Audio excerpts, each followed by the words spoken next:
What is up, Maniacs? Welcome back to Sound and Pound. It is February 13th, 2024. Valentine's Day Eve, Alex. Love is in the air. You feel it, my brother. As we get ready for UFC 298 in Anaheim.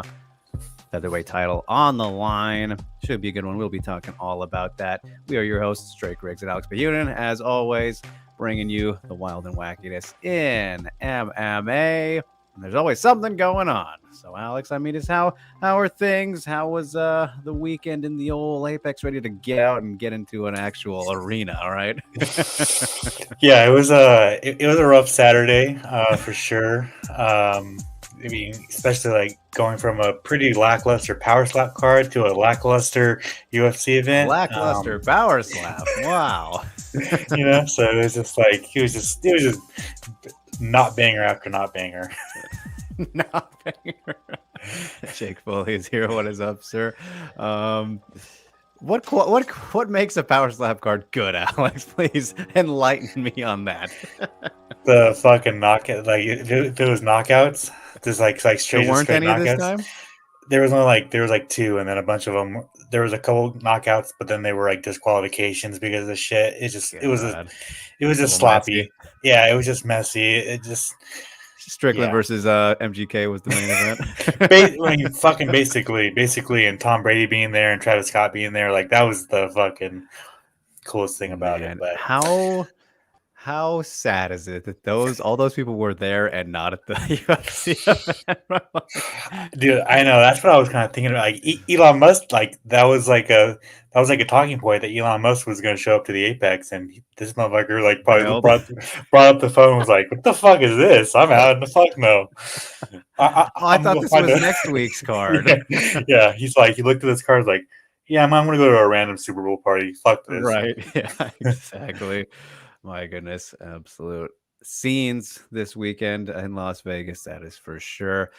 But we will get to our regularly scheduled programming, everybody. And don't forget to leave your questions, which we got at the banner here. You can ask, and we'll get to them all. If they're unrelated to topics, we'll get to them at the very end of the show, just like random questions. But if they are related to what we're talking about, then yeah, we'll try and integrate them and all that good stuff.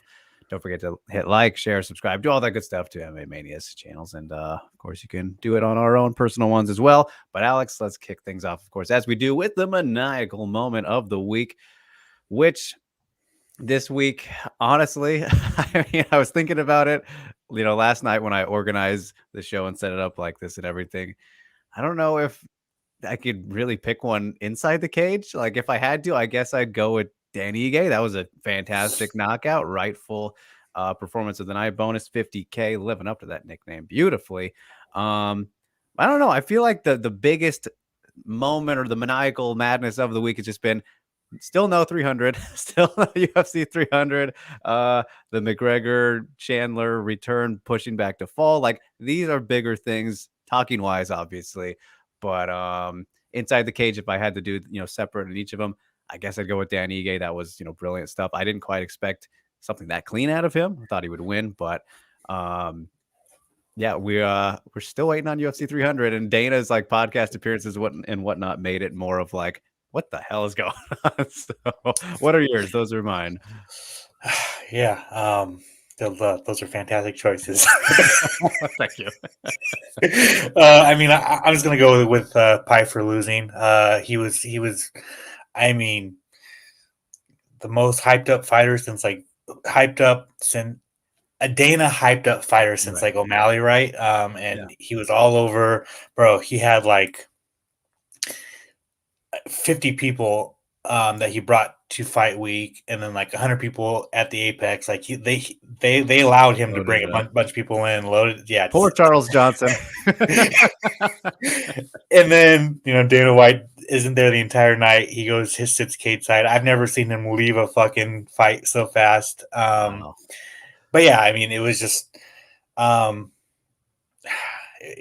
he lost. He lost. He looked good the first two rounds, and then that third round punch to the eye socket changed everything. And man, I wanted to put money on Jagger Manson because I was like, I just feel like The pattern. the pattern plus like he's just if you don't knock this dude out, he's just a fucking tough dude to and showed out. So Yeah.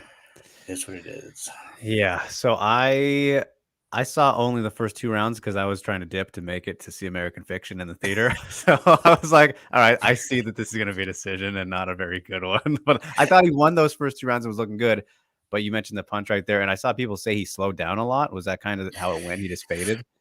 Basically, yeah. It was I feel like once that punch landed, it was over. Like he accepted Okay. defeat basically. But Mm. I mean, it wasn't like he like super gassed, but he slowed down compared to the first 2 rounds. Yeah.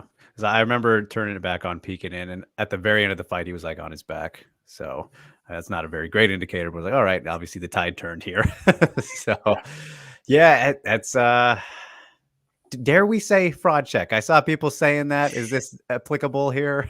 too much, just too much too soon, I think is a better way to maybe put it. Yeah, Because I think he I still think has plenty of potential, obviously. yeah. Fraud check is it's tough. Like there's been instances of a performance like this. I think you know. I think Adam Martin said this, but like if it was a 3 round fight, he would have won the fight, Right, right? right. Um, and he looked good in the 2 rounds. Is it a fraud check? I've been kind of teetering back because I've been asking people about it. I don't I don't think so, but it's Okay. close. Yeah. It's very close. Um, I think it's just I think they pushed him. They pushed him too soon. They thought he was going to knock Jack Hermanson out just like everybody else did. Right. And once he didn't use his Ngannou power, it didn't work. Didn't flip the switch. So, Yeah, yeah, fucking it's nerds. yeah, those damn nerds. Yeah, it's very interesting. I think what to you wait and see what they do with him next, right? Like, do they want to keep him in back of the top 15 or kind of a little bit out of there? Did you do any matchmaking after? Yeah, I was thinking about it. I think you could do um, Chris Curtis Okay. is a fun matchup. You could do Piper versus RoboCop. Winner gets into the Yeah. rankings. You could do the loser of Paul Craig, Kyle Barallo. Mm, You could do someone like Fringe top 15, right? yeah. It just depends on what they want to do about it because I'm sure they're gonna still want him close to the rankings. But then again, like if you push him too far again and you lose two in a Hmm. row, then you're like really like Little Edmund territory, kind of. yeah, 1,000%. Yeah. Who, of course, shouts to him. He is kind of, keeping it rolling, coming back a little bit. Um, but I think even like somebody, even though he lost and they'd both be losers, like Tavares is like perfect in between gauge, right? Like, you know, That would be good, except Tavares is a tough out too. Like, you know what I'm exactly. That's what saying? I Like say. It's like that's a tough one, right? Like, yeah. I mean, I say top I say choice. Yeah. man, top it's tough. You've laid It's out a tough lot of because good options. yeah. I like the pipe for RoboCop, but then I kind of feel like RoboCop deserves a top 15 fight next, Someone right? coming off a win. Yeah. Yeah, exactly. I think I'd do Piper versus Chris Curtis. Hmm. Yeah. I'd be fine with that. We'll see. We will see. But yeah, that's this is a classic case of I think too much too soon for in terms of Yeah. main event. So that's kind of the big takeaway, definitely from UFC Vegas 86 and the middleweight main events as we finally getting away from them for a little bit. But Yeah. yeah, so with that in mind, we will just roll right along to the underrated moment of the week, Alex, because there's some good choices. I think RoboCop makes for a potential one there, even though it was main card and whatnot. But specifically, anyone you'd give underrated moment of the week to? Yeah, it's one actually I went and did some digging about Richie Long's low blow. Mm, So yeah, I talked to his manager, talked to Eddie Cha, his coach, and quote, this is from Eddie Cha. His okay. nuts were the size of a baseball.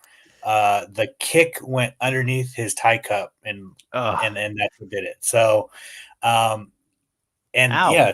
it's fucked up. And so I didn't see much of Twitter creaming like fucking talking shit, but I guess he just got creamed on fucking on social media. Just say he's a quitter, right? Of course, right? So, and it's so fucking annoying when you don't know the fucking whole story about it, right? Like, his fucking nuts were the size of a fucking baseball, bro. Like how, like you have to wait until for the full story. I know these motherfuckers had money on Daniel Marcos, had money on maybe stoppage, and then you get no contest, so you lose your fucking bet. But like, bro, like it's entitled shithead fucking fans, bro. Mm-hmm. It's so fucking annoying. So Mateus chiming in here. Good to see you as always, Cyril, with the comment of the day so far.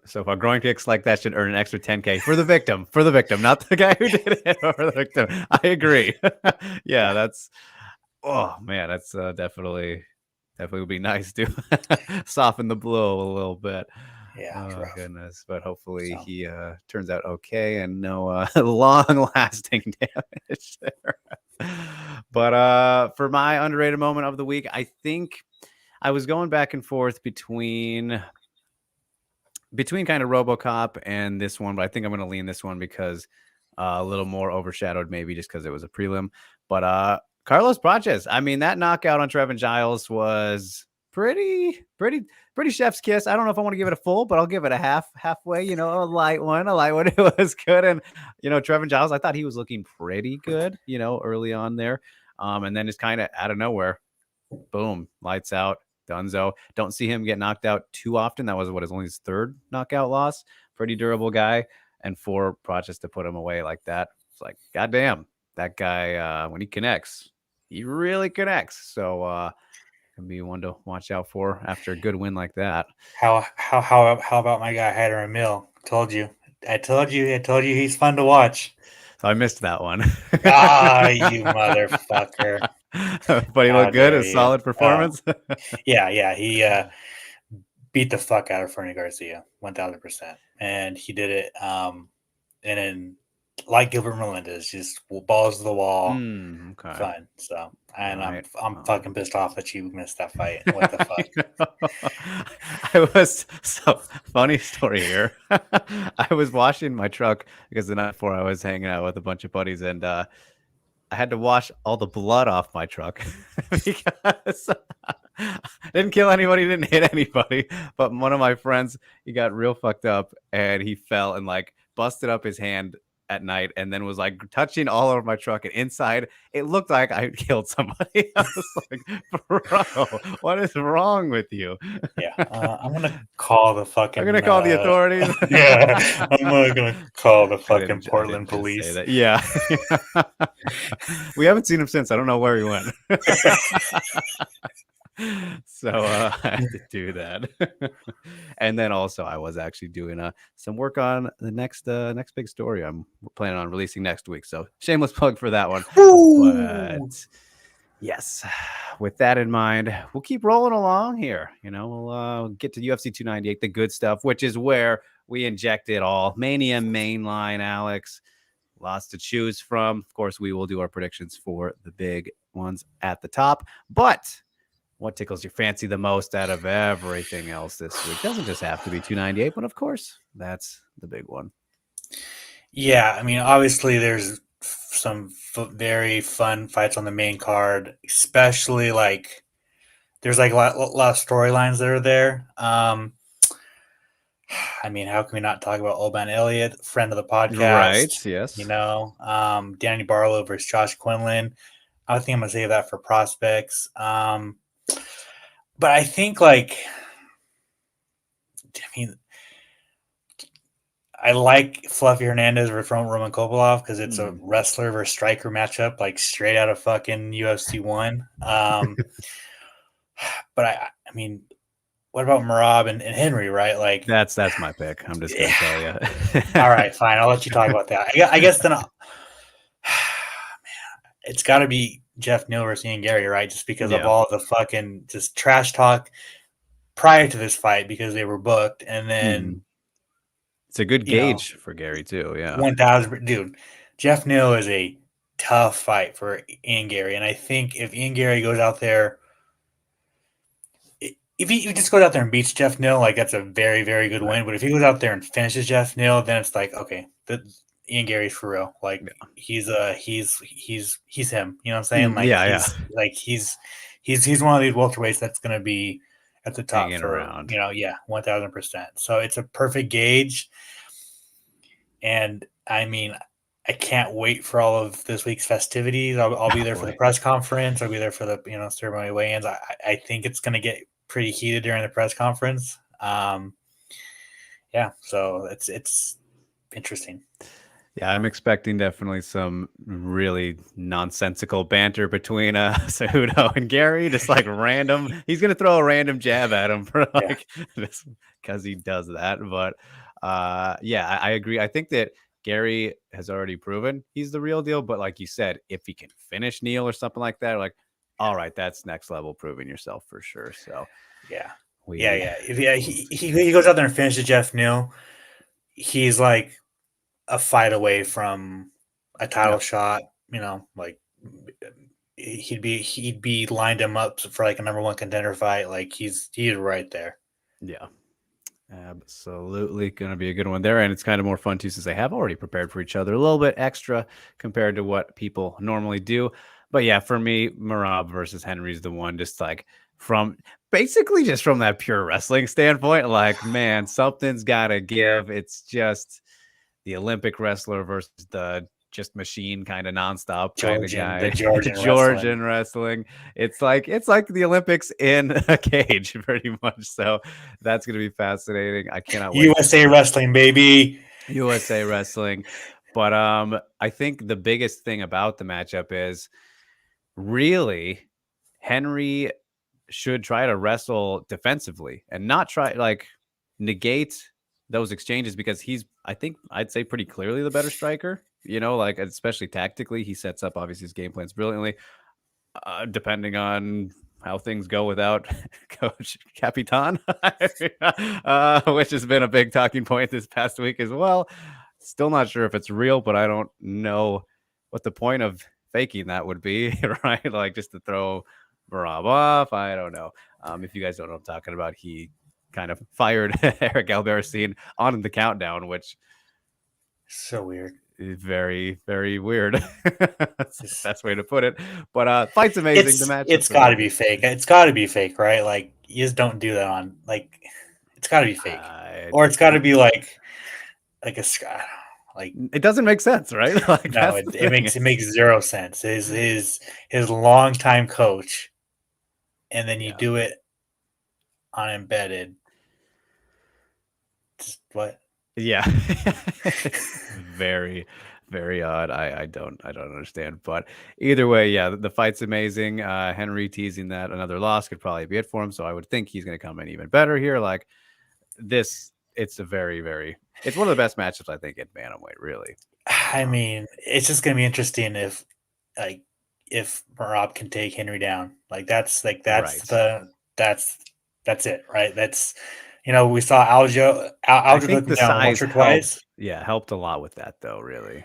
Yeah, Just kind of the body it's differences. gonna be very interesting just to see Mhm. that wrestling. Like I hope we don't get a fucking sloppy 3-round kickboxing fucking fight, and we actually see. I just want to see them wrestle, bro. Like Yeah. Yeah, this is I it's hope kind they of brought the wrestling similar, shoes. right? It's a little bit similar to going into Colby versus Kamaru 1 and we're like, "Oh man, the wrestling match of this is going to be amazing." Didn't get a single takedown, nothing. And then even in the Nothing. rematch not really more so, but yeah, it was like, "All right, well that was a great fight, but not what I Yeah, wanted." and let's Like be honest, it's probably going to be a fucking 3-round kickboxing fight. right, right. Fuck, we I just set mean, ourselves up. yeah, well, I could see Cejudo finishing him. Like obviously Rob's been chin checked. I still cannot. I don't know how he survived the Marlin the Marlin flurry. Like a different ref, he could have lost that. That was insane. I was Yeah, at that one. I don't remember if you were there for it too, man. But yeah, like, yeah. Jesus, that was like one of the craziest like survivals in the past couple of years. So I think Henry could definitely crack him, but I don't quite see the other direction. But is what it is. Mateo says Shavkat versus Gary. If Ian wins, I think Colby's the move. Just because of that's the a fun one. drama. Yeah. That's a fun one. Also, you could do like if Jack Della beats Gilbert Burns, then you do Jack versus Gary. The winner is the guy, you know? Yeah. For sure. Rampage Bet says, are you guys on Twitch? We are not. Might have to set something up. Good question. Trenton says, LFG, can't wait for this card. I'm going in person. Right on. Good deal, man. Get that energy flowing. Yeah. And Mateo says, cringe on countdown. Yeah, super cringe. One last thing about the Merab versus Henry fight is like, there's possibly a title shot on the line too, right? Like obviously, like should be, yeah. From Rob, should be. Yeah, 1000%. And I kind of think if Sean O'Malley beats Cheeto, they're probably going to go Sandhagen just because of the stylistic striker matchup. But if Henry Cejudo wins, they could do the Henry versus Sean matchup. You know, I think if Merab wins, they match him up with Umar. So he just got his fight. I saw it was revealed today. I didn't see when it was, but it's against March 2nd. Bezcott. So guys just can't get ranked opponents, I guess. A little disappointing. He had the Corey one right there. He had it right there, and then yeah. I feel like this is totally off track here, but I feel like the case is going to be he's going to keep fighting these unranked guys, and then one's going to catch him and ruin everything, right? Like this trap fight. Or he's going to do what Islam did, fight a bunch of unranked guys and get a title shot. Like he got a title shot off Bobby Green. So that's true, but that wasn't the plan, though. That wasn't the plan. It was Beneil.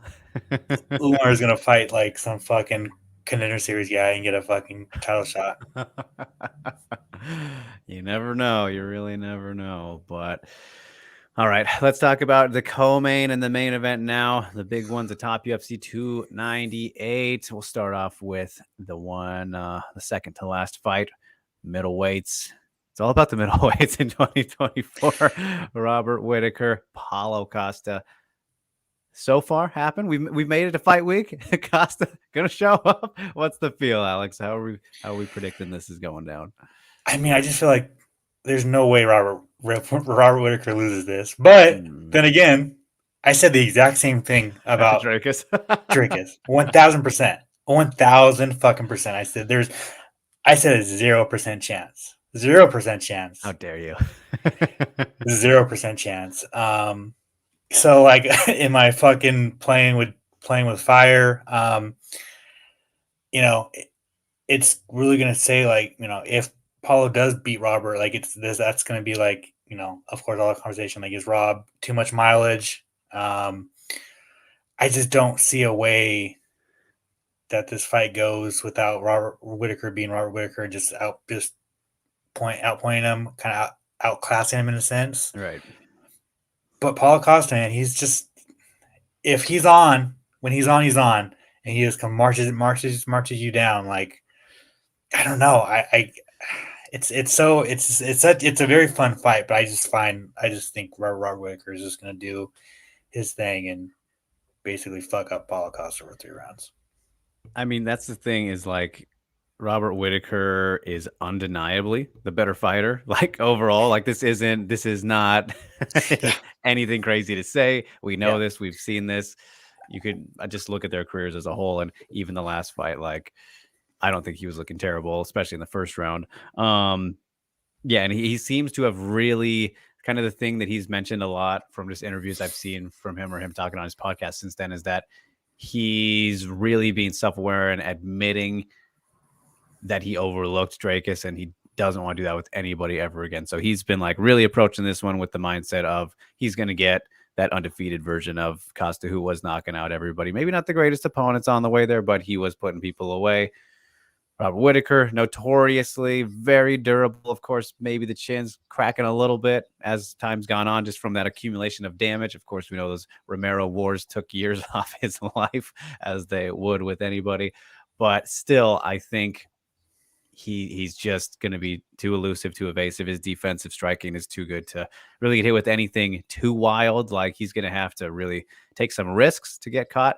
And I could even see him mixing in some grappling, because we forget that, Robert Whittaker has pretty good wrestling when he wants to use it, and especially defensively, he's very strong in that aspect, which is why it was so impressive to see Drake kind of hold him in those positions at the end of like the first round in their fight, and then so forth. But with Costa, with Costa, we saw Rockhold have moments, of course, towards the end, and this was a long time, 2 years ago now, but that's also a factor, right? Like, Costa has not been a very active guy, and not that Robert Whittaker is the most active either, but been in there more and fighting better opponents. Like, Luke Rockhold's one of my favorites.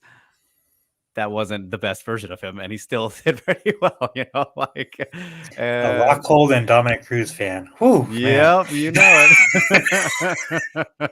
You're not the first to do that to me. Those are my boys. Jesus Christ. Yep. So ultimately, yeah, I think this is going to look, has the potential to look nearly identical to the Vettori win for Whittaker, right? Like, that was pretty much just him styling on Vettori the entire time. Maybe a late finish, depending on how tired he can get Paulo to be. But then I guess I should give Paulo more credit for, look at his Vettori performance, right? Like, took a lot of big shots for 5 rounds. So maybe I should give him a little bit more credit in that regard. But I think stylistically, this could look very similar to Robert Whittaker versus Vettori, if I had to pick similarities there. And so in the end, Whittaker unanimous decision, I think, is the safe pick, and what I'll go with if I was to narrow it down. And then that sets up Paulo Costa versus Sean Strickland. That does. Very well could. I mean, you could do Whittaker. I mean, it could go a lot of ways with Strickland, I think. But yeah, that'd be funny. That'd be an entertaining time outside the cage. So, what's the official pick, Alex? You agree? Unanimous? For Robert Whittaker, unanimous decision. Yeah. All right, and then for the main event, we know if you've been following the show, Alex is a hater. He's a believer in Topuria more than anything. He's underestimating Brother, I have my tweet from last year ready to fucking go, ready to bring back into people's consciousness. When I called it a year and a half ago, Ilia Topuria is going to be champion. And right. Ilia Topuria is going to either knock Volkanovski out, or he's going to knock him down and tap him out. It's one of the two things. He's going to finish Volkanovski. And that's just what it is. I'm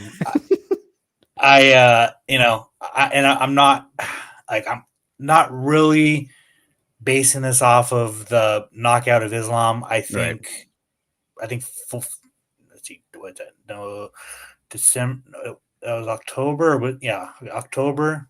No, when the fuck was that? That was October, right? Yeah.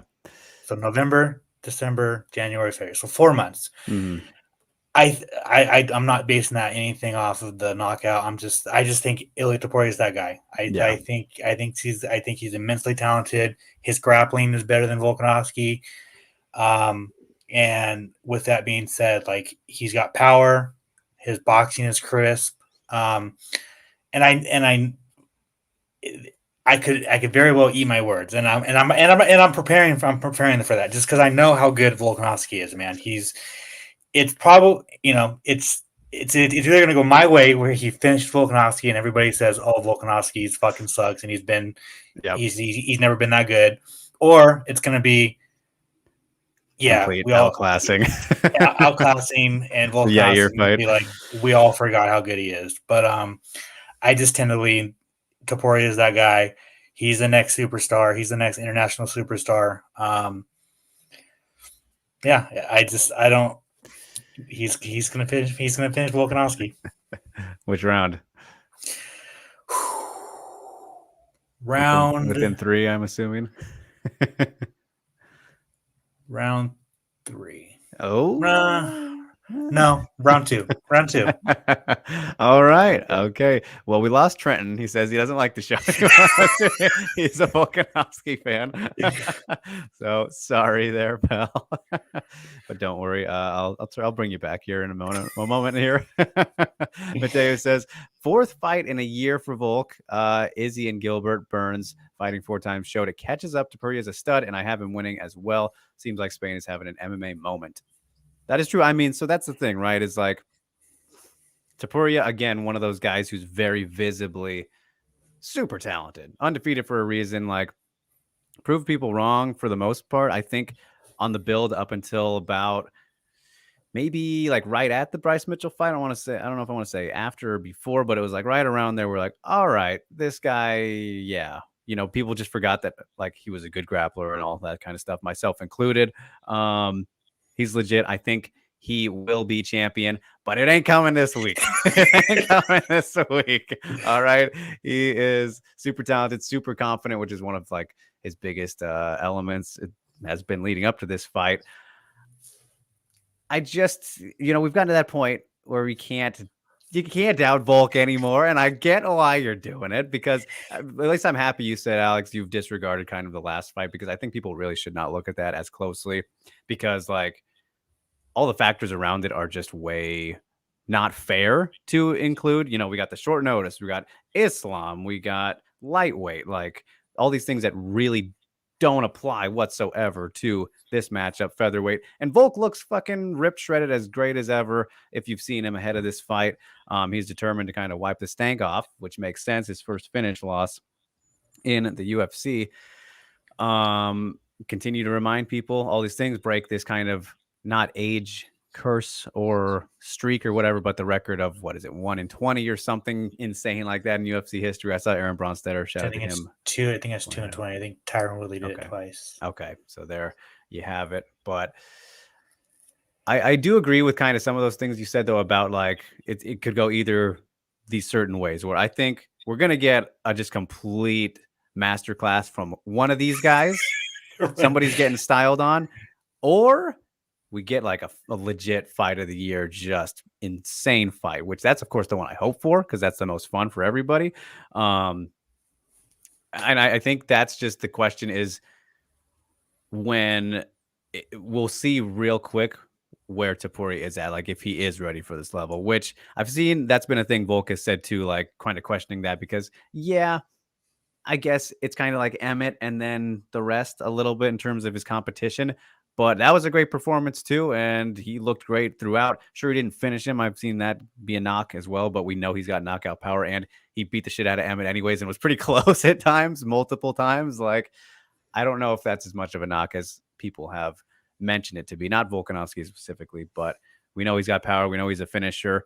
This feels like one of those moments where, yeah, it could be not the same as Aldo McGregor. I know DC kind of said that, but a thing where this kind of guy very well can rise to the occasion, whether it is styling easily on Volk or going toe-to-toe like Gilbert Hamzat kind of moment. I think that's a good comparison too, because of the level of competition leading up to it. So I think it would be smart, obviously, for Tapuria to lean on kicks heavily, go low, mix them up. And he barely throws kicks. That's thing. Why that'd be smart, is to get them integrated to catch him off guard, go low, maybe start, and then work to the head, because we've seen it's not a problem for Volkanovski, right? Because he's only been knocked out twice, but they were both head kicks. They were both head kicks. There might be something there. That's all I'm saying. And they looked pretty similar, right? If you've seen the one from back in the day in one of his only welterweight fights, maybe his only welterweight fight. So again, there's those factors to lean into it. But diversity and versatility always helps in a game plan. Of course, we know Tapuria likes to box more than anything, but that's why I can't favor Tapuria in this matchup, because Volkanovski does mix it up better, right? Like he throws all these things, he can wrestle. Maybe he's not better in some of these areas, but he's got that complete game, and he's just a fucking MMA genius in terms of his fight IQ. Like he will approach the fight and find these things that we're kind of highlighting and exploit them better than we've ever seen before.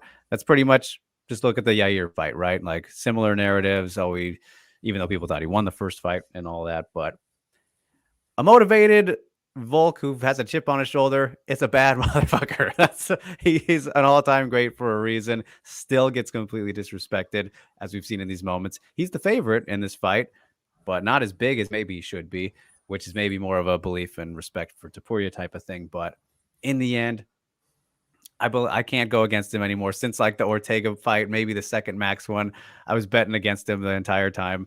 Not literally, but picking against him. So I think there will be that humble pie. We're gonna get a 4th round TKO from Volkanovski. I think he's gonna finish him. All right. I can't wait though. Give me your picks for the rest of the 3 main card fights, and I want to know Dern versus Lemos. All right. Okay. Yes. So, man, Neil versus Gary's actually real. That's real tough. That's a real tough one.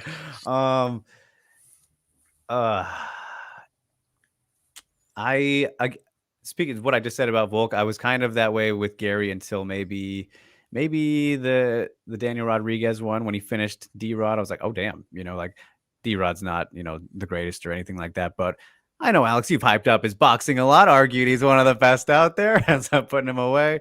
The Neil Magny fight, obviously super impressive. People knock him for not finishing him there, which I do think that is fair because he's kind of admitted he didn't want to.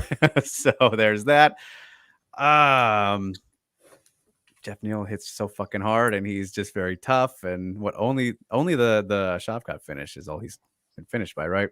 Not to say that he can't lose on points there, but I think, man, I think that Ian is the real deal. But in terms of, again, we'll go to level of competition. Neil's been there, done that, kind of proven a little bit more. Just I think we'll be durable enough and packs more of a punch to bother Gary. I think he's gonna spoil the party here a little bit. And boy, oh boy, I don't know if Gary's ready for the backlash of the community when that happens. Oh man. Yeah, I'm gonna say second round knockout for Jeff Neal. Because that song can on punch is playing in my head right now. What do you say? Yeah, I've been flip flopping. I've been flip flopping every fucking week, every day. If Jeff Neal's healthy, Jeff Neal's weight cut's good, Jeff Neal's like ready to go, I think he beats Ian Gary. His 2 losses to Wonder Boy and Neil Magny, he was still sick with I don't know what it was. It was like something like stomach issues. Mm-hmm. But when he's on, man. That's just what it is. Like when him beating the fuck out of Vicente Luque and giving him a brain bleed, like that's the one that I was like, oh, okay. Like, okay, don't mess with that guy. you're legit. You're legit. And then, dude, he went toe to toe with Shavkat, who I think is going to be the welterweight champion here within this year for sure. Mm-hmm. He went toe to toe with that guy for 3 rounds. So yeah. Tagged him up a bunch too. Like that was something I pointed out was that fight really showed Shavkat's got a pretty good chin actually because he got touched up. 1000%. So yeah, I think Jeff Neal knocks out Ian Gary too. Mm-hmm. Man, the internet's gonna go insane if that happens. Boy, oh boy. Well, yeah, it'll be crazy. As for Merab and Henry, I think I think I'm going to go Henry because of what I was saying earlier, where the defensive wrestling, and that's just kind of how Henry has evolved or turned his game plans into using his wrestling that way since pretty much he lost the first DJ fight, right? If you look at his career since then, he really, enjoys striking much more. There hasn't been one of those classic, or you look at the Cejudo wins on the way up to his first title shot where he was leaning heavily on his wrestling. Wasn't maybe the most exciting, but he was really showing like, yeah, I am an Olympian, all that kind of stuff. He was showing off, right? But since then, he's leaned more on the striking and used his wrestling defensively. And in this matchup, I think that will help him incredibly. So I'm not sure. Like, again, I said, I think if there will be a finish, it will be from Henry, but I think he'll get a decision. Close, though. I'm going to say split. I'm going to call a split in this one. I like that call. I like that call. You know, it's the age, it's the um, how much did that loss take out of Henry Cejudo? Like, Go on. Animals. He came in. He came in the room. it's like how much did that loss take out of Cejudo? Like how much like soul crushing like did Right. that take out of him? Right, like and like how much like why is he why is he doing this? Like why is he fighting? Like does he really like does he really want like really still want it? You know what I'm saying? Like those are the questions I have Yeah. for Henry Cejudo. And Marab's hungry, so I kind of feel like Marab's just gonna outpoint him somehow. But like in the back of my head, I'm like, man, Henry, if one guy is going to come up with a game plan to beat Marab at his own game, it is Henry. Right. Um, So yeah, I will go with you, my friend. All right. Split decision by Henry Cejudo, but I'm not putting any money on this fucking fight. No. Definitely way too close potential there in either direction. And then Fluffy Hernandez, kind of the ultimate underdog upsetter these days. Love watching him fight. His whole career has been very fun against Kopylov, though, who has been fairly resurgent, been on a good roll himself. Very fun fight, a UFC 1 type fight, like you said. A little bit of a coin flip, I would say. But man, honestly, I think at this point, again, kind of going back to what I said about, even though I just doubted Gary and picked against him, not the same as Volk, obviously, but one of those guys where I was doubting Fluffy for a good while. I think I'm going to stop doing that. I think he'll find a submission again, put away Kopylov. Round 2. Now, I think if Fluffy decides to have a fun striking fight with Roman Kopylov, he loses 10 out of 10 times. But right. I think his rough. The Kopylov versus Duraev fight is in my head for this fight, and Duraev just took him down. Kopylov came back in that third round, but I think Fluffy's wrestling is just too good. I think he's going to take Kopylov down at will. Mm-hmm. I don't know. I don't know if he finishes him, but I don't know. I don't know the way he's going to do it. But I'm picking Fluffy Hernandez. I'll have his way a little bit. Man, Fluffy versus Ikram would have been that fuck, dude. Oh, that was the fight.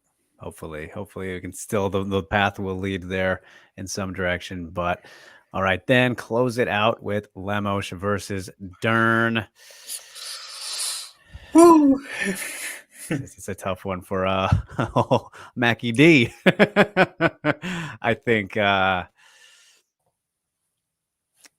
I think Lemos will get a finish here. It's going to be not exactly the same look as the Andrade fight, because they are definitely very different kind of fighters. But in terms of maybe the ending sequence, I think she'll probably end up thumping her away. And I don't like the speed of the turnaround for this matchup for Durney. That was a big thing we kind of touched on when it was made.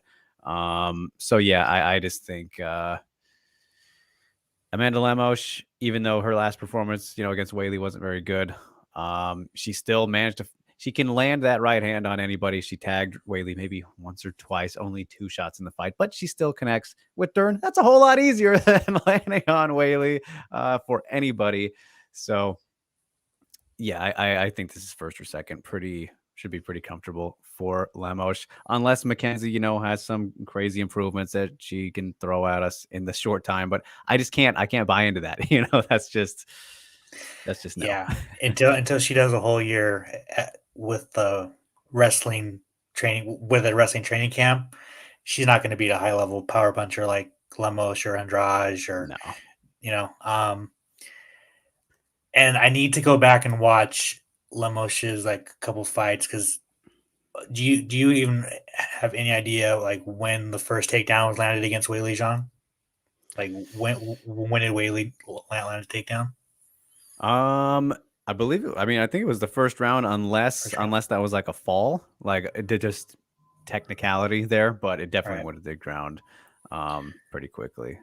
But again, better. That was from actual takedowns, Alex, not right. And that's the thing is like I know Lemos doesn't have the best takedown defense like on paper, like her stats are, but I think a lot of that was from the Weili Zhang fight. Yeah, exactly.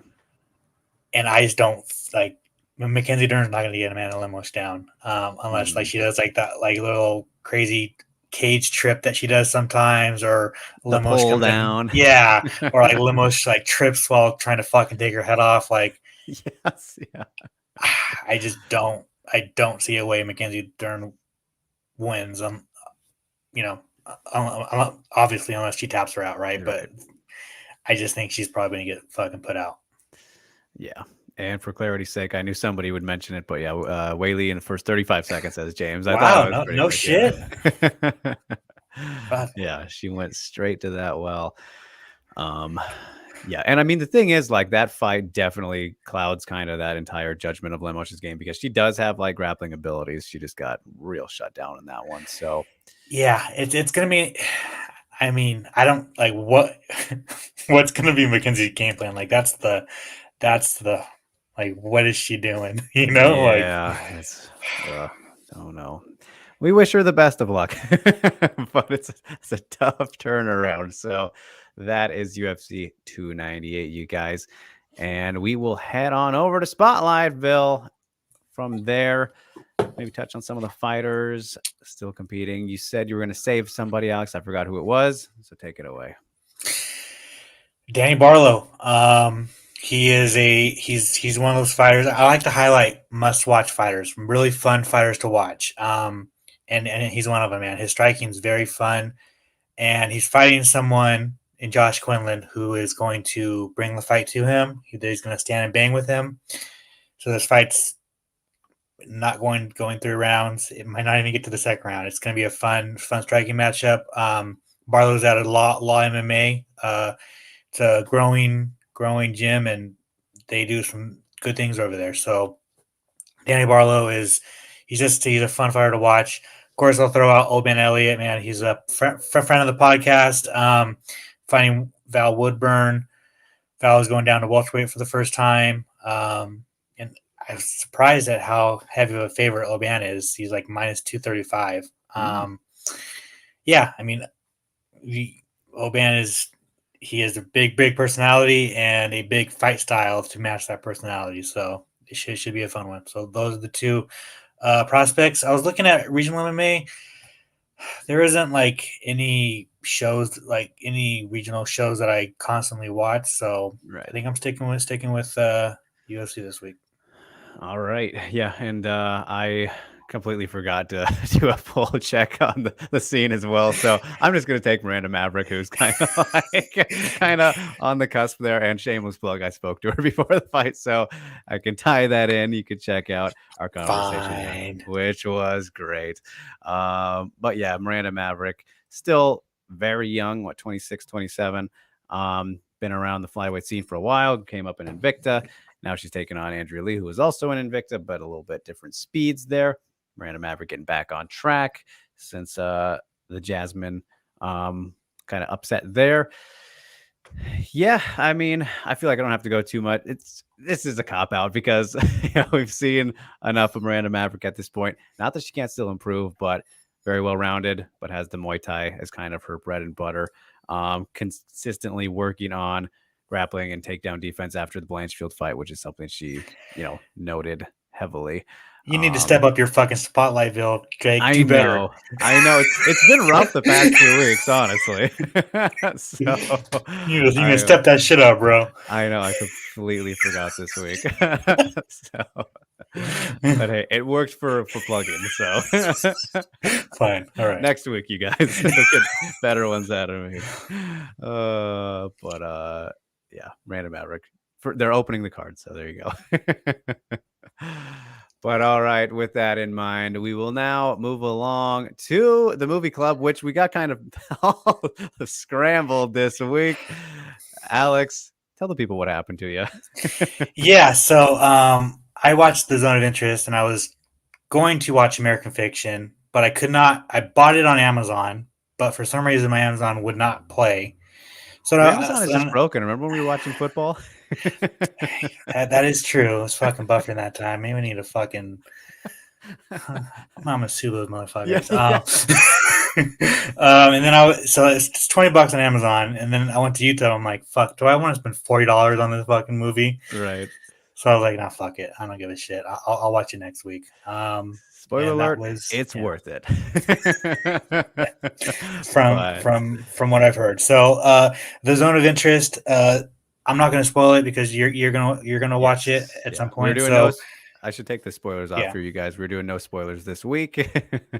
So let me. Yeah, man. But Zone of Interest. I'll just give you the plot. It's a family that lives next door to a Nazi concentration camp, and you don't. It's a weird movie where, like, I'll just say this: like, you don't see any of the horrifying things of the Holocaust. You hear things. You see smoke. You see smoke from the gas chambers. You see hints of it. Yeah. You hints of it, and it's basically a family living next door to it. And I don't know why this is nominated for Best Picture. I know that Hollywood loves a good Holocaust movie. Right. I don't know if this is it. But performances were good. I think the idea was cool-ish. It's like it's different, right? I just don't know if it was executed. Yeah. I just don't know if it was executed the best.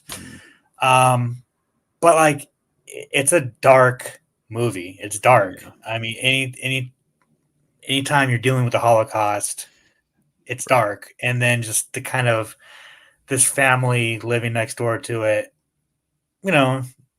obviously there's some, in the movie you get some like, some like, oh, what's that? Or like, oh, like, what I'm saying? And then the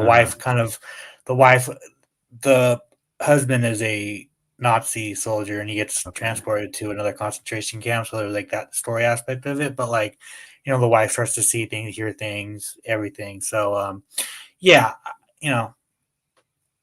a good movie. It's not great. Mm-hmm. Would I recommend it to somebody who probably not? Like, I don't know what the audience for this, except for snoozy film lovers. Right. So it's like a solid 7 out of 10. Okay. Not bad. I thought you were going to go lower there, but yeah. I'm okay. I mean, are you being generous? I am. I 1,000%. I was going to go like 4 or 5 out of 10 because I'm going to tell you guys. Alex texted me. He watched this one instead, and he put the Z's emoji. Yeah, no, literally. Yeah, I would basically hate watching this. I was like, why? Like, I originally just wanted to go and be like a 4 out of 10 because I was just like, like, I don't know why this is Best Picture, whatever. But like, as a stuck-up film fan myself, like, I can appreciate it. I can appreciate, the cinematography, the score, the making of the movie, the idea of the movie. Like, that's what moves it up to a 7 out of 10. But like a pure enjoyment out of it, it's like a 4 out of 10, bro. Right. Okay. All right. Fair. Yeah. I mean, it's interesting because I feel like, of course, you were looking into some things and people maybe giving their thoughts on it and whatnot. And we got opposite sides. Like, I remember I watch Zach Kreger's, streams every time he does them on Twitch every so many weeks or month or whatever. And I remember he was mentioning, and he's a director himself, obviously, but how he was really kind of like, he was like, man, this was something. And I was like, really? Okay. which I thought was interesting from him too, because like of the type of stuff he normally likes, and for, it to be how you're saying it is, of course, I have to watch myself. But I feel like it's weird because I feel like film lovers and like snobby film fans are going to love it because of the way it is. But like, as someone, I just, it is what it is. I don't know. Yep. Yes. And I'll get a full feel and taste for it when I get to watch it, which it is in theaters still for me, but that's the only place. So I'm going to have to make it out. So I think like Beaverton or somewhere weird. I would say fucking wait for that shit to come on streaming, bro. Well, it's Yeah, not. It's maybe, not. It's not. It's not worth fucking $20. a $5 Tuesday. You know, we'll see. We'll see what we can work. It's not. It's, Not it's not not worth tonight. it's not worth the gas money. Yeah, right. Okay. Good to know. But all right, now let's start off with my two, which I did both of the ones I said I was gonna do. But Alex had technical difficulties. He gets a pass. But American Fiction, I watched on Saturday after the fights, of course.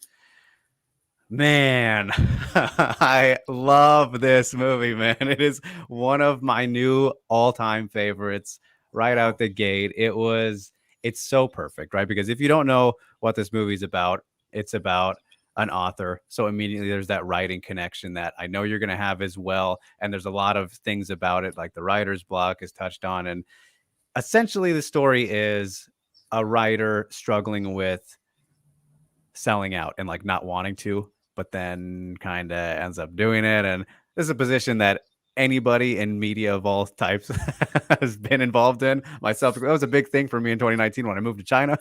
So I had a lot of relatability with this. And just overall, it's hilarious, man. I'm so happy. Talked about Barbie last week. I'm so happy to see this is more serious and has more drama to it than Barbie. So it's not, I wouldn't say that level of pure comedy, but it is definitely a comedy. So funny throughout. Just a great overall story. And just to give some notes here without the spoilers again, the conversations in the movie felt like super authentic and real. The chemistry between everybody, Jeffrey Wright and Tracy Ellis Ross in particular, early on, it felt like you're almost not watching a movie. I was so impressed with the writing was great, which better be for this kind of movie. But yeah, just in terms of the actors' chemistry was just off the charts, insane, man. I'll have to wait to talk about that scene. That's great. Cliff, who was played by Sterling K. Brown, he was sensational. I think arguably supporting actor could be coming his way. I've always liked him a lot. And just it sticks every kind of aspect. I have one ultra nitpick, which we'll have to wait to talk about because it's big spoilers. But I love this movie. Like I said, it's one of my favorites now. But I still got to be real, and this nitpick is too much for me to not give it a flat out 10. So I'm going to give it a 9.5. But Wow. Okay. it's so great. I can't wait for you to watch it because I know it's like just knowing how we are, you're going to adore this movie. It's got everything that you and I could ask for, Alex. Yeah, it's great. If you haven't seen American Fiction, watch it. I don't. I'm so glad that it's nominated. Fantastic. I can't really. I could say I just have these nitpicks. Everything else, chef's kiss. So good, so funny. Well worth the watch. Alvin says American Fiction was well written and the comedic timing was very good. Absolutely. The way Dr. Ellison communicates with the characters around him seemed very real and very subtle in the body language. Yeah, I mean, so great. And Mateo says great movie. Yeah, I haven't seen anybody say anything bad about it either. It's just we needed this right now. It was so great. So that's American Fiction for you. I'll keep it shorter and we will move on to Anatomy of a Fall, which I watched last night. And Alex, how much do you know about this movie before I give you a little bit? I just know the plot synopsis. The plot. Okay, so this movie, you guys, not spoilers since it happens right at the beginning and it's what the movie's about, the title and all that. This woman has this woman has a blind son and he discovers his dead father kind of outside their house one day, and he's like the only witness, but he's blind and kind of, oh, what does this mean? Did he fall or did he get murdered? Pretty much the story here. This is going to surprise you probably, but this was a clean 10. This gets the 10. This movie, not going to win Best Picture, but definitely deserves it. I'm going to tell you right now, if Sandra Huller does not get Best Actress, fucking bullshit. She gave one of the most insane best performances I've seen in a long time. shut down everything. Forget. I don't care who else, what the other performances have to be. She was insane in this movie. You could watch it just for that alone. If you're into legal dramas, this is as good as it gets. It takes place in France, so there's a lot of fun elements of going back and forth between languages here, but it's just such a captivating and fascinating look into legally proving your innocence, which again, that's not spoilers either, but that's kind of, what the mom has to end up doing after her husband dies and her blind son finds him.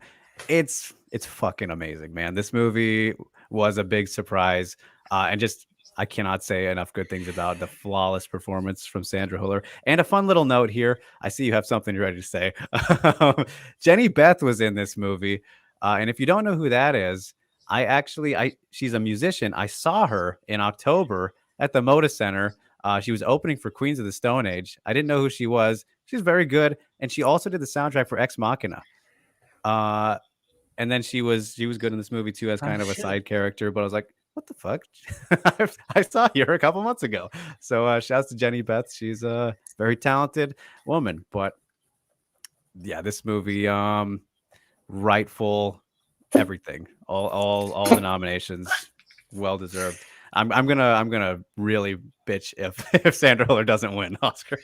Well, that's the only thing I'm gonna say is she's not gonna win. It's going to Emma Stone. Emma Stone. She's already won it. So get ready to get this now. Yeah, get it out now. I mean, I still, of course, I really want to see Poor Things, and I'll have to wait and see. But I'll be surprised. Sandra Hüller was. Oh, I can't even. Alvin says Anatomy of Fall might not be for everyone. It's truly great and well played by Ms. Hüller, but it's a legal drama which might not be for everyone. That's the thing, right? So if you are not into, kind of those real dialogue stories being told kind of movies and courtroom stuff, because there's a good chunk of the movie that takes place in. Is it a foreign movie? So it's like half and half, like I said, right? Okay. It's pretty much a French film. Because I would say it's probably 60% spoken in French and then 40 in English. That was really annoying. This doesn't take anything away because it was an Amazon thing. I think that's what I watched it on last night. Yeah, but the fucking subtitles were not synced up. So that was really annoying. Yeah, but I got over it and the movie was still good enough to not ruin the experience fully. But yeah, it was, man, I wanted to give a shout to I forget his name too, but the guy who played Vincent Renzi, who was her lawyer, he was amazing too. It's just this is cinema. This movie is really good. So I'm curious to hear what you think about it as well, and for those of you. But again, yeah, I think Alvin summed that up really well. I could see a lot of people not liking it just if they're not into pretty much legal dramas, because it's a good blend of family drama, relationship type of stuff with that too, but those are the very clear two things, elements of it. So there you have it. Anatomy of a Fall. Two great ones, man. Great weekend of movies for me. So sorry, pal. You had no excuse not to watch that one. Yeah, it's true. I was just over it. Yeah. Too annoyed by the struggles. Yeah. Okay, so with that, Alex, we are all caught up now on numbers. We don't have the same movies watched, but we've watched the same amount. So in that aspect, you don't have to do 3 like you were saying you could do. Yeah, I'll probably do American Fiction and Anatomy of a Fall. Okay. And then yeah, because I was gonna say maybe I'd go out to the because we almost went and saw Poor Things last week, but okay, we didn't. Plus, I'm going to Anaheim on Thursday, so I'm gonna be. So hold on, we actually have only 3 left, so we might actually be able to do 1 a week here because the Oscars are like March 8th or something. So we're perfect. This could be. We might have set ourselves up perfectly and caught all up in that regard. Let me see do a check here. Oscars 2024, March 10th. Yep, we got it. We can do 1 a week again. So that's good for better focusing. So Yes, I would recommend obviously either of the ones you were supposed to do. And I will go with I have to do Zone of Interest, I think, is obviously the logical thing so that we're on catching up there. No, you could You could do Killers. Yeah, you could do Killers or Poor Things, Whatever works. Okay. Yeah. So we'll keep it open-ended, you guys, but we do have 3 each left. Catching on up. And then we'll make our decisions, what we think was the best, our favorites and all that, what we think will win, which we've kind of hinted at throughout this whole process, of course. So, yeah, we'll get on to your questions and close out the show now. But thank you so much for having fun with the movie club with us. Where are we? We'll start off with Ghost Phantom, that his question was kind of weird looking. Are you boys interested to see how Topuria deals with Volk's low kicks? Topuria gets low kicked a lot in his fights. 2 separate there. Sure. Yeah, that'll be a massive thing. Like I was saying, how Topuria can handle all the various weapons that are going to come at him rather than expectedly, right, from what we've seen from Topuria in converse, right, and going towards Volk. So I think that will probably be the biggest story. I don't know, maybe not the biggest story, but obviously the low kicks from Volk will be a big part of it, right, Alex? Right, 1000%. So we will see. Rio asks, is Alex going to be at the pressers? Can you ask Lemos if she feels like her camp failed her for the most important fight of her life? She won't be at the press conference, but media day, surely. Maybe you won't word it that way, but that's I guess a fair question, yeah. Could be 1000%. Yes. And Ghost says Topuria does that shoulder roll after he jabs, and that plays into Volk's low kicks, but I don't know who wins, which is what makes the fight compelling. Seems that both can give each other problems. Exactly. Yeah. It's a phenomenal matchup with a lot of questions, more so obviously on the challenger side of things. But yeah, good to point out the shoulder roll there and lead to Volk countering, which sure he's noticed because again that guy sees everything. So Guy Night Lord says, is Hamzat having troubles getting into the US? Why is Helwani saying that Leon versus Hamzat is the top choice by UFC? So Hamzat actually said pretty shortly after that yesterday that he's just not fighting because of Ramadan, which that's true, but then also getting into the US is a problem as well, right, Alex? So it's double. Yeah. He can't get in the US. It makes sense, if the UFC were trying to circle that or trying to think of something about that, because Dana was like, oh, we can make a documentary out of everything. Maybe that's the reason they were trying to get Hamzat into America. Right. But yeah, I was told he cannot get into America. Yeah. And then again, the Ramadan thing, he'll shut it down. But I was thinking, pay the guy enough. Who knows? Maybe he'll buck up and bail on religion. No. Right. Does Helwani have sources inside the UFC, even though Dana makes it hard for him to cover the sport? I don't know if I'd say specifically you mean UFC employees or that kind of thing. But yeah, of course, Ariel has plenty of sources of his own, as anybody does who's trying to, for the most part. So yes, obviously he's got to work a little bit harder in that regard these days. And yeah, Mateo says Hamzat has associations with Chechen separatists and won't be fighting the U.S. anytime soon. That is definitely a big problem. Plain and simple. You got ties to a warlord. That's not great. Who's sanctioned himself. So yeah. Not the greatest. Not the greatest if you were trying to be an international superstar. But what a way to end the show. We'll leave it on that note. Oh boy, UFC 298 this weekend. As we've talked about all day long, make your picks in the comments below. Let us know what movies you think have been the best so far that you've watched for Oscar season, all that good stuff. Alex will be on the ground covering. Will we still get tidbits? What are any special plugs this week, Alex? Yeah, Media Day and Media Day videos will be up on Wednesday, even though I won't be there. Thursday press conference, Friday weigh-ins. Tidbits will be coming out on Friday. Probably going to be a little longer one because of the bigness of a pay-per-view, and we're not in the fucking apex for a couple weeks. There's a Josh Quinlan interview up on our channel. And I think that might be it for right now. All righty. Sounds good. And then on my end, you guys been doing plenty. Like I mentioned earlier in the show, got that big next big story planning to drop next week, which I teased a little bit on Twitter. Defining Moment series continuing on a year since the last one, which I am embarrassed about, but I love doing these kind of things. So it'll. How dare you? I know. It's hey, I have a great excuse. Okay, it was a rough year. I guess so. But other than that, also spoke to Bellator featherweight champion Patricio Pitbull last week. That is out now. Check it out. Then I spoke to the heavyweight champ, Ryan Bader, who takes on Renan Ferreira next week as well. That will be dropping in a matter of hours today, so stay tuned to the website for that. Like, share, subscribe, do all the good stuff at Mania.com. And I think that is it for the moment. You can like, share, subscribe. Again, follow us at Drake Riggs _ at Alex Bahunin.